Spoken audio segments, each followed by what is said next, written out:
Do you think you have to be training for a marathon or working out for hours each day just to be fit and have a better brain? That's just not true. Today, we welcome our guest, Geoff Girvitz. Geoff is the host of the Dad Strength podcast and an expert in health and behavior change. He runs weekly online calls for men who want to earn that mug that says world's greatest dad. But even if you're not a dad, you'll benefit from his wisdom. Today, we'll touch on the challenges of getting moving, movement, and brain health, and get specific with some habits you can try right away. Welcome to our podcast, and I'm Dr. Shabnam Das-Kar. I'm a functional medicine doctor and a Tiny Habits certified coach. I teach people how to improve their focus, get rid of the brain fog, and reduce their risk of dementia. And I'm Andrea Spiros. I'm a professional speaker and a Tiny Habits certified coach. I work with organizations to harness the power of high-powered habits to increase engagement, resilience, and well-being. Geoff, let's dive in and talk about the dreaded word exercise.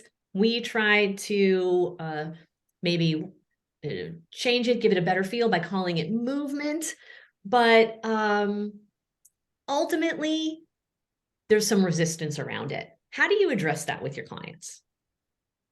Oh gosh, I feel like culturally we've done a really great job of sucking all of the fun out of exercise and movement, which are inherently enjoyable things.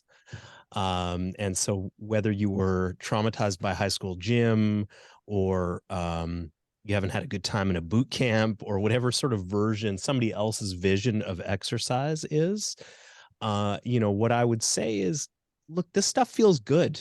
The process should be meaningful. And I don't think anybody really expects easy. But it also doesn't have to be terrible. So you have to be willing to be a bit uncomfortable. And with that out of the way, exercise can be phenomenal. So let's just agree before we go anywhere on this that we're just going to do stuff that feels good. And if we do that, I think we're going to be okay. I love that agreement. And let's get a little more specific on that. It means if you don't like running, you don't have to choose to run, right? You can do something else that you actually want to do. If you don't like what's the crunches, you don't have to do crunches. You can find another exercise or movement that helps you do the same thing, correct? There are a million ways up the mountain. So if you wind up hitting a wall, you don't have to bulldoze through it. You can go around it, under, over. There are lots of ways to get this done. Yeah, so there's no one exercise, there's no one method that is indispensable. And that's the nice thing. And let's talk a little bit about people's expectation about what they need to do. A lot of times you mentioned boot camps. People think they have to go to a boot camp or they have to go to a gym. What have you seen in your practice that benefits people around this topic? I think the first question is, how do we do this in a way that has some kind of integrity? And by that, I don't mean necessarily, in the ethical sense, but although that should be there, I guess. But how do we do something that doesn't cause pain, where we don't feel like we're really in the weeds, right? A lot of the injuries that people experience are just from doing too much too soon. And if that's all we adjusted for, all of a sudden we would see the potential for injury go way down. So to just kind of, I always say start low, add slow, right? So if we just kind of do an inoculation workout, is the term I like to use, which is to say the thing you want to try, go do it, but do a version where you leave and say, I could have done quite a bit more. Leave a lot in the tank. And then if you're able to come back the next day and you still do have that energy, you're not overly sore or anything, then add incrementally. And through doing that, you begin to find the sweet spot. So you don't have to hammer on your joints. You don't have to go do a 90-minute epic workout session if you're feeling, really deconditioned. A lot of folks I spoke to, especially coming out of the pandemic, just hadn't moved much at all. And so the great news is the less fit you are and the less conditioned you are, the less you need to do to move forward. If you think, I get out of breath going up a flight of stairs. Great. You know what that means? We can use something like that as a first step for exercise. And as long as it elevates our heart rate and our respiration without, us gasping for air, that's going to be productive. In fact, there was a study done at McMaster University here in Canada, where they looked at, and this is sort of the home to a lot of research on intervals. And so they knew that if people accumulated a minute of intense exercise per day, that could be productive. And then they said, well, what if that's too much? What if we don't want to do it all at once? And they had people do, I think it was 80 steps. It was like 3 flights of stairs. So they would really push themselves for 3 flights of stairs, and then they would go take a break between 1 and 3 hours, maybe a little longer. And they would do 3 of those over the course of the day. And in a sedentary young population, like university aged, that was enough to see a significant difference in cardiorespiratory health. How amazing is that? That is completely amazing. Wow. I am flabbergasted, and I think that gives people a lot of hope. Shabnam, what are your thoughts? Yeah, that sounds fantastic. I mean, just less than a minute. Yeah, I did know about the 1 minute exercise, but I didn't know about the less than a minute. And particularly, I think if people could time it around their, after a meal, because we talk on the Brain Podcast, we talk about the 3 top things that help with the foundations of brain health: optimal blood pressure levels, optimal blood glucose levels, and low levels of chronic inflammation. And movement and exercise address all those areas. And when it comes to blood glucose levels, actually, even 2 minutes of exercise after a meal, and not even exercise, it's just movement, after a meal has a huge impact on blood glucose levels. Blood glucose levels can go down a lot. Now, Geoff, this is so interesting. So many things you talked about, and I thought, oh my God, we could talk forever. So all of us know that, exercise has these huge benefits, and, so basically, what does exercise do for the brain? One of the things is exercise increases levels of something called BDNF. So that's a growth factor for the brain, and it improves mood. We know that, we have enough data on that. And it also, it also helps with blood glucose, blood pressure, and inflammation, all those things. Mm-hmm. But one thing is, Geoff, we all know exercise is very good for us, but then why is it that most people, now not the type of people who meet you, probably the ones who meet me, most of them struggle with starting and maintaining an exercise habit? Why is that?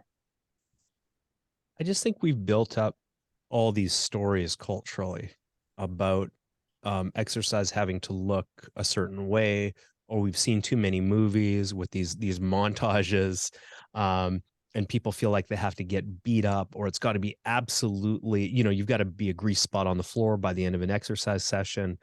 And, it's just not true. So, like I was saying, the less conditioned you are, the less fit you are, the easier it is to make progress. So, I think your job really is to put yourself in a position where you feel safe, you're not doing anything, overly risky, and you feel challenged, right? You give yourself an opportunity to feel uncomfortable. And I think one of the great carryover effects of exercise is this increased resilience, because you're basically, if life throws stresses at you, they're a lot of times out of your control. And I think everybody, even though we're very fortunate, here in North America, by and large, we have pretty safe lives for the most part. However, we still feel the effects of stress.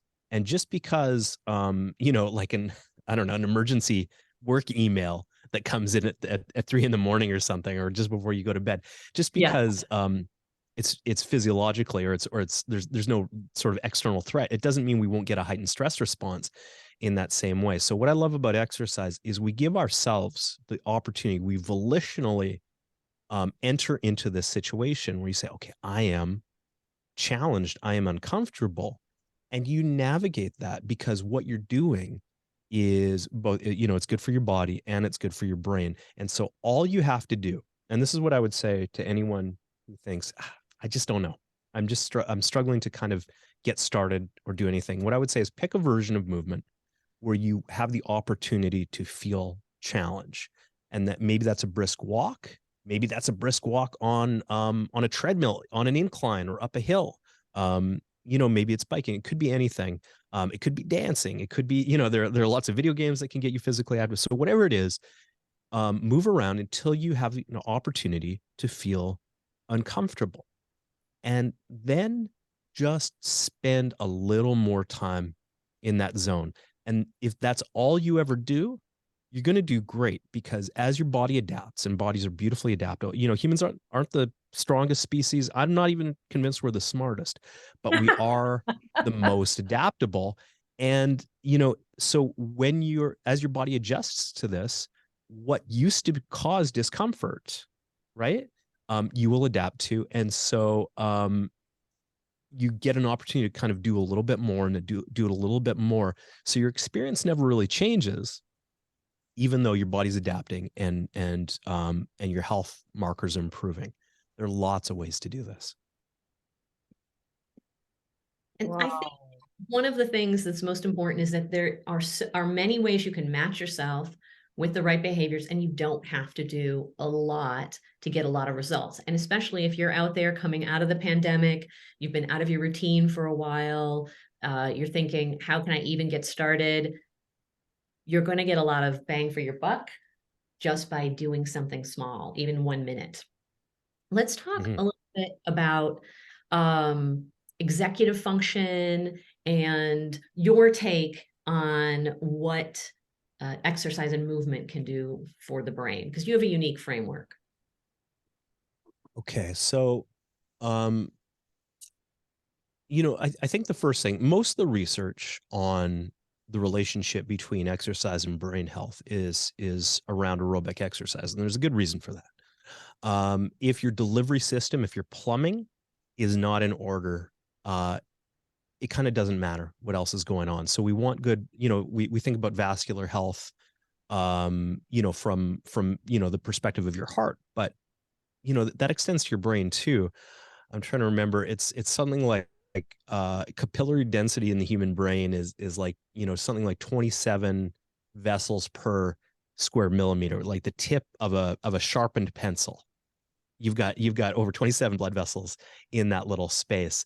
And so making sure that we can get your oxygen and nutrient supply to the brain is sort of a first priority. In terms of executive function, that's just your ability to, say, focus on a task, to organize, to manage stress, to manage distraction. Beyond that, I think part of it is that crossover that I was describing before, in terms of your ability to just manage discomfort. I think discomfort tolerance is what makes more resilient human beings and has a lot of carryover. When we talk about strength and conditioning for athletes, we have this magic word, transfer. Okay, we're doing this movement. Will it transfer into better performance? If we are doing, heavy squats, will that give, a lineman a quicker first step, when after the ball snap, for example, right? But I think, most of us aren't pro athletes. And so what else do we have? What else does this transfer for? And I think the most universal form of transfer is the ability to do hard things, is to have that sort of physical and mental resilience to do the things that are important to you. So if it is, whether it's energy or mental focus that's holding you back from what's really important to you, this is a vehicle to improve all of those markers. And it, doesn't take a ton of time necessarily. Again, if you want world-class athletic performance, yeah, this is a full-time commitment. But if you just want to, manage your mood, your emotional health, your cognitive health, you can do this with a relatively small time investment. Excellent. Shabnam, what are your thoughts on movement and brain health and what people can see in their real lives? I mean, what does that really look like in terms of what you see with your clients? So one of the things I focus on is, movement throughout the day, because a lot of us, the work we do has become more sedentary. We spend a lot of time in front of computers.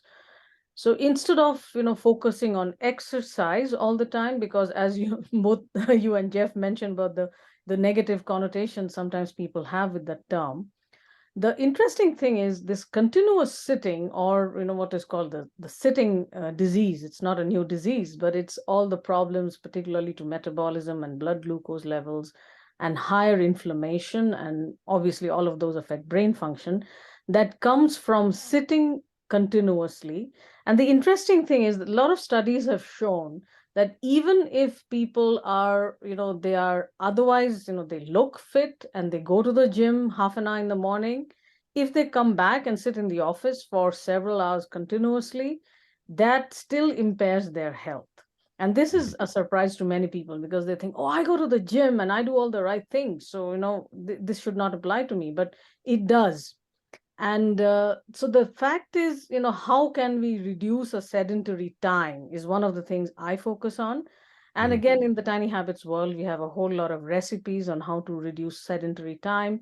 And we will have a handout on the show notes about how you can interrupt things like, using when you're talking on the phone, just, stand up and walk around instead of sitting. And I use a sit stand desk, so I got rid of my chair in the office. So these are some, I mean, there are many other ways to do that. And the other important thing is, is the exercise concentrated in one part of the day versus are you doing it at different times? So studies have again shown whether you exercise for 30 minutes at a stretch, or if you can divide that into 10 minutes over 3 times in the day, that can show a lot of benefits too. So the bottom line is, Geoff, what you've been saying, and Andrea, you've been saying as well, there is no one, ideal way to exercise for the brain. It's like, it's whatever you can. And as you said, Geoff, the best benefits come from moving from being completely sedentary to even a little bit of movement.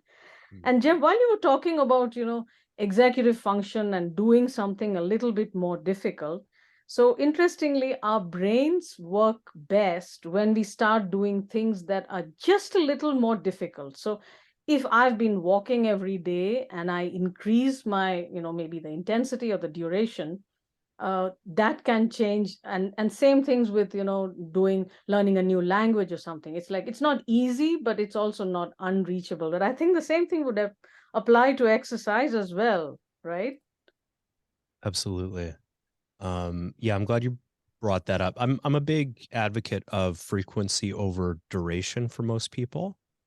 So how can we build more opportunities for movement? And there's if you're familiar with yeah, I'm sure you are, the blue zones, where they did a study of kind of the longest lived people in the world. What they found was none of these were were gym rats. That wasn't Yeah. that kind of formal exercise was not a big part of any of these communities. But what they did have was a ton of daily movement just by default. If you're living off the side of a mountain in Sardinia, you're just going to wind up moving a lot. If you have to, if I were to design, right, and you're talking about kind of designing your environment, like, okay, you've got a sit stand desk.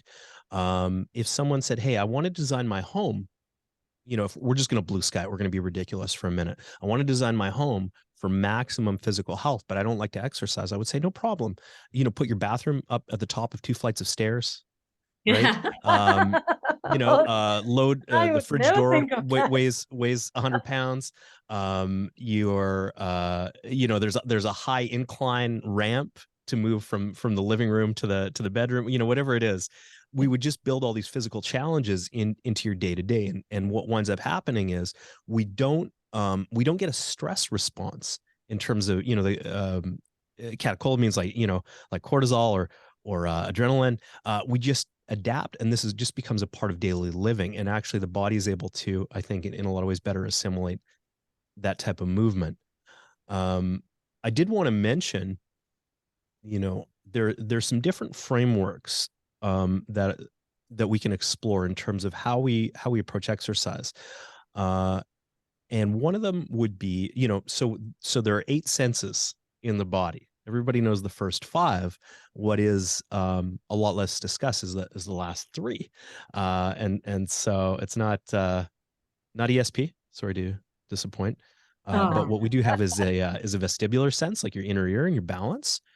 We have proprioception, which is a sense of where is your body in space, and we have interoception, which is a sense of what do I feel, what's going on, and so that could be something like hunger, or that could be muscular tension. That could even be emotion. There's a lot of the same part of the brain that processes um, interoception, processes emotion. That is what do we have? We have the anterior insula and the cingulate cortex. So, and the more tuned into your own body, the more responsive you can be. So, and then I have a couple other categories too. So one thing you could do, so depending on your mood, if you just need to re-energize and you just need to feel a little more tuned into the day, or you're hitting that like 1 p.m. kind of blah, you can play around with stuff like balance, and that can be from standing on one leg. You can also I like to get people back on the floor, like they were before they were, when they were babies. We can crawl, we can roll. That's particularly good for vestibular sense. You can pay attention to, we can choose something that has real technical complexity. So on one end, we might have something like juggling, but that could just be a very sort of technical execution. Maybe martial arts, or shadow boxing might come into that category, where you have to be really precise, right? We can focus on sensation, on exteroception, which is the stuff coming from outside of your body. So the pressure and heat and texture and all these things, and really leaning into that and sort of amplifying it. All these things I think are also allow us to be more in the moment. And then finally, I was talking about that experience of discomfort before, and I would categorize this as boundary pushing, or sort of building resilience. So if you're feeling good and you're ready for more, what you can do is, say, do an intense interval would be a great example, on an exercise bike, a sprint, whatever is safe for you to do. And then you push until your first signal, I want to stop. And something's gonna tell you inwardly, okay, this has gotten too hard, or I want to just shut this down. And just spend an extra moment there, sort of interrogate that signal and what it really means, because there's sort of, your nervous system is designed to protect you. So especially for a new exerciser, those safety defaults are going to be a lot more sensitive. And what more experienced exercisers learn over time is, I can actually push further than this in a safe way and still feel great at the end. But I don't recommend doing that in a quick way. We want to build that up gradually, but you push yourself to the point of wanting to stop. You're just there. You're present for a moment. Say, okay, what does this feel like? What's the signal I'm getting? I'm gonna just give myself 5 more seconds of feeling really uncomfortable. And then you can stop, then you can relax. And by doing that, you become fitter and you become more resilient. You're building the mental skills as well. So I think it's really incredible. I've heard you talk about that moment, identifying the signal that you're getting that tells you to stop, and it's different for everybody. But once you identify it, then you can expand your capacity, as you say, because your body, what I hear you saying is, your body is, especially if you're a new to movement, or new again to movement, because things have been shifted during the few years of the pandemic, really identifying that signal that says, I want to stop, and just counting to 5 or taking a breath and noticing what happens next can not only expand your capacity for the movement that you're doing, but also, what I'm hearing you say is, expand your capacity to handle discomfort in real life. And I'm a personal big fan. I don't think everything's outside your comfort zone. I think if we expand our capacities big enough, what was outside is now within, and now it's more easy to have it. Like that's Exactly. the way I like to see it. Exactly. Like, nothing's outside my comfort zone. I just have to expand my comfort zone so that it will include You just that. stretch it. You just stretch it. And so what is that if not a beautiful display of executive function and distraction control and focus, to just be able to butt up against that challenging thing and spend a little more time in it. And I suspect, and I don't have evidence to back me up on this, but in the same way we look at, say, a cold plunge, which is really popular right now, Oh yeah. and it's associated with dopamine release. I think that experience of a boundary workout where you're right on the edge and you give yourself the opportunity to do this really hard thing and you choose to do it. Nobody's forcing you. This is something that you choose to do because you want to. I think we're gonna see, if we track it, a commensurate dopamine release. That would be really interesting to see. And I think the other part of that that I really want to highlight is that you're choosing it Mm-hmm. consciously and intentionally. I don't have evidence of this, but I think there is something dramatically different between doing something that I have to do, that I should do, that someone's making me do, and choosing to do it to explore a boundary or just being at choice. I think there's something dramatically different that happens in the moment and over time. I'm really glad you brought that up because I think you're right. And I think that a lot of exercise, if we want to talk about extrinsic versus intrinsic motivation, okay? So there's signals, right? There are all these cultural messages maybe about what your body is supposed to be or what, the type of exercise you're supposed to do. And, I'm a little bit more wary of that stuff because you know what? And I see this all the time with people who feel compelled to exercise because they're in sort of in real psychological or physical discomfort, and they want to get out of it, and so they embark on an exercise regimen, right? Or because they feel like they're supposed to, right? Right. And then as soon as that box is ticked, all the motivation drains away. And that's where we have a very, this sort of roller coaster ride, and where I think a lot of people have struggled to find a consistent practice. Whereas if we just focus on what we choose to do and what we like to do, regardless of what it looks like, right, and something that has where the process itself has a real sort of value for us, that's the stuff that I think is lifelong and ultimately what we're looking for. And I think the secret to lasting change is picking something that you want to do and that you can do. And then it makes it easier when you have lower motivation to keep doing it, or even to make it a complete habit where you just do it automatically. I was sharing with you and Shabnam earlier that I'm not a stretcher. I've never been flexible and I hate stretching, but I was inclined to do it because I felt an internal desire to be more flexible. And I started with a program that basically meets me where I am. So I can be totally inflexible and still do some of the bits. And after just a few days of doing it and feeling successful, even doing, stretching quote unquote badly, I now actually see myself as a person who can continue this lifelong. Like I don't necessarily hate stretching anymore. And I think that's the type of thing that you, Geoff, probably, and Shabnam see, that once people pick something that matches and is easy enough to do on a consistent basis, they start to not only make it a habit, do it consistently, but maybe even re-identify as the person who actually does those things or stays healthy. Yeah. I Right. remember, so I own a personal training studio here in Toronto, and years ago, this lovely guy showed up. He since moved back to the East Coast. And he before we even started, he's like, look, I'm not a gym person. Okay. Yeah. So he had some health stuff he wanted to work on. But he just wanted to clarify that before we got anywhere. Yeah. But we agreed, this was going to be a good place for him. And he started training, and he was really consistent. He's just such a lovely guy. I was a really big fan of him, and still am. And he was doing this consistently, and we started to see physical changes, definitely performance changes.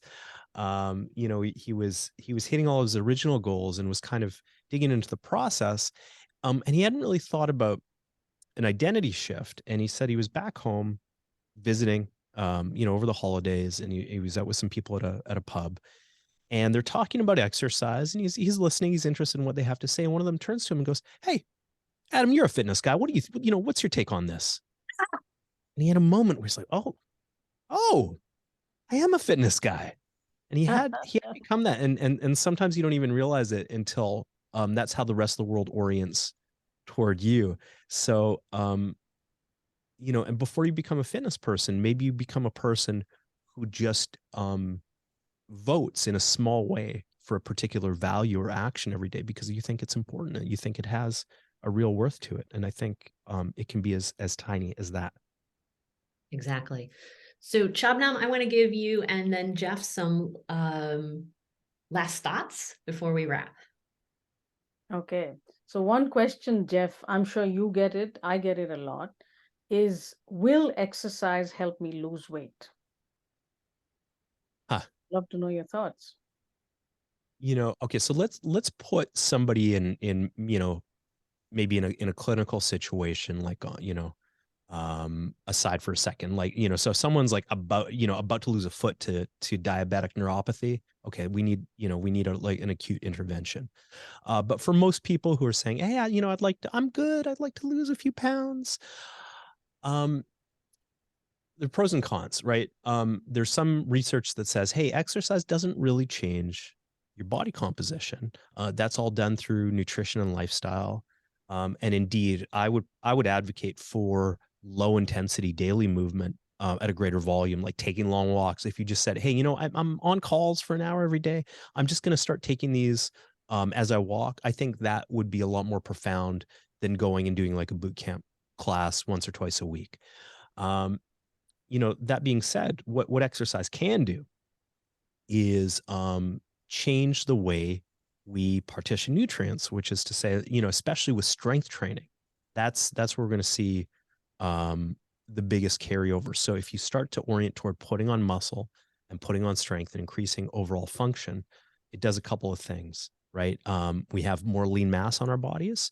So we maybe burn a little, our metabolism revs a little higher when we're sedentary, but then when we are active, we have much bigger engines and we can do a lot more. But the other piece of this is, what's the most significant chunk of metabolism, right? Other than your sort of your resting metabolic rate, which is mostly correlated with your body weight, no matter what shape you're in, right? The next thing is just spontaneous movement, which is like just moving around, twiddling your thumbs, when you jump up and move around or shuffling your feet, waiting in line. This is all stuff. And, researchers have tried to nail down a way to change this or increase it. And I don't know if anyone's ever really, and I don't think there's been a method of doing that. But what I can tell you is if you're not in pain, you're way more likely to move. If you're not in pain, you're way more likely to go and, run around with your neighbor's kids or jump over a fence, if you have to, whatever it is. So, one of the great things about exercise is it just builds your body awareness and builds your physical toolkit. And that is one of the best things you can do in terms of just maintaining function and being able to enjoy movement and engage in it whenever anything pops up. So that would be my take on it, Shavna. That's fantastic. So basically what you're saying is fidgetiness gets us better results. So because Yes. it impacts, yeah, it impacts what is called non-exercise activity thermogenesis. And we're not going into that because Yes. today is not about weight loss. But one important point is a lot of people still, even to this day, have this sort of idea, or if I eat something, let us say, which has 100 calories, and again, this is like saying 100 calories of broccoli or 100 calories of pastry, it doesn't matter, but we know that that's not true. So I'm just going to exercise for X number of minutes, and that is going to use up the 100 calories, and I should be good. Okay. So okay, this is really important because and this is more of a psychology thing than a physiology thing. Yeah. But what I can't, emphasize enough is don't choose exercise that is transactional, right? I'm only doing this because of what I get, right? Like I was saying before, more than anything else, we want to practice. We want this to be lifelong. And there's no version of lifelong practice that doesn't carry with it some enjoyment and meaning. And so rather than trying to optimize or choose, whatever your, health influencer du jour says is the most effective form of exercise. Choose the thing that you like doing. And that's the thing you're most likely to do. And there are two reasons for that. And one is the pleasure of it. Like I said, this stuff is factory installed. Humans enjoy movement when we don't find a way to just drain the fun out of it. But the other thing is the problem with the transactional approach to anything is nobody's progress is linear. Nobody makes whatever your goal is, whether it's athletic performance or fat loss, nobody just drops the same amount of weight week after week. Like we're machines.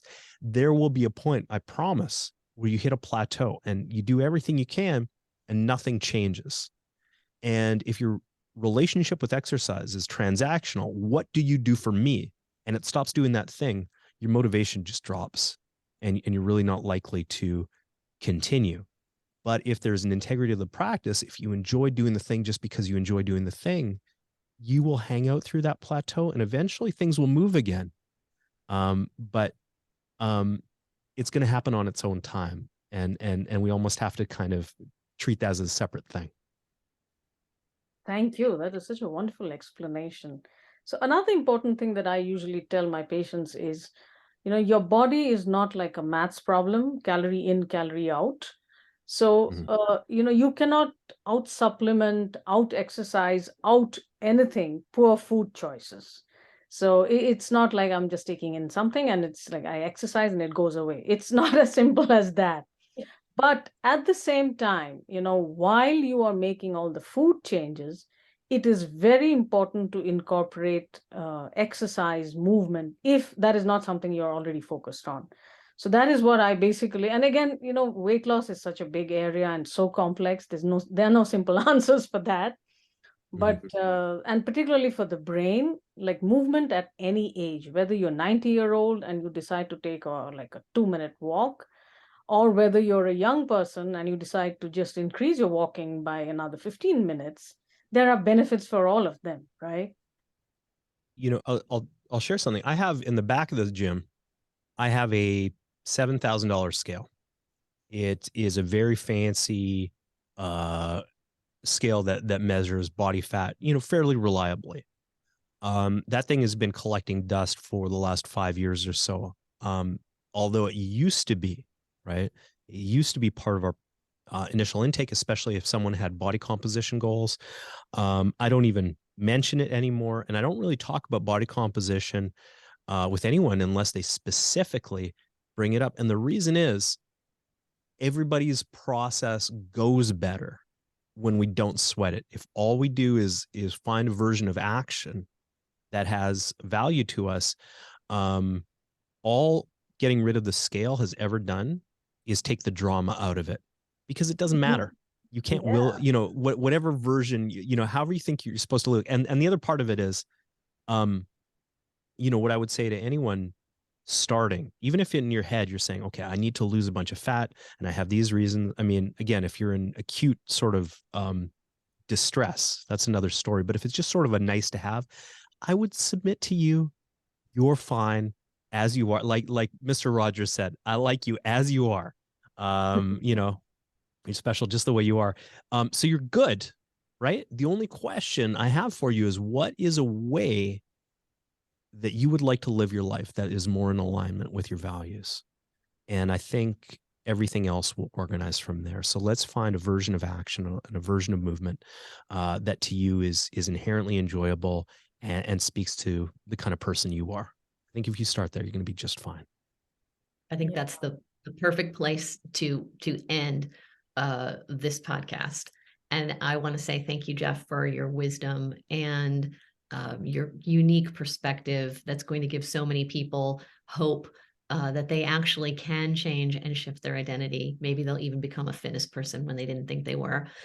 You are looking for Geoff, please reach out to Geoff. He is a wealth of information. Check out his podcast, the Dad Strength Podcast. His website is dadstrength.com. And he's on Instagram at the Dad Strength Podcast. Everything will be in the show notes. If you are enjoying this, please like and subscribe.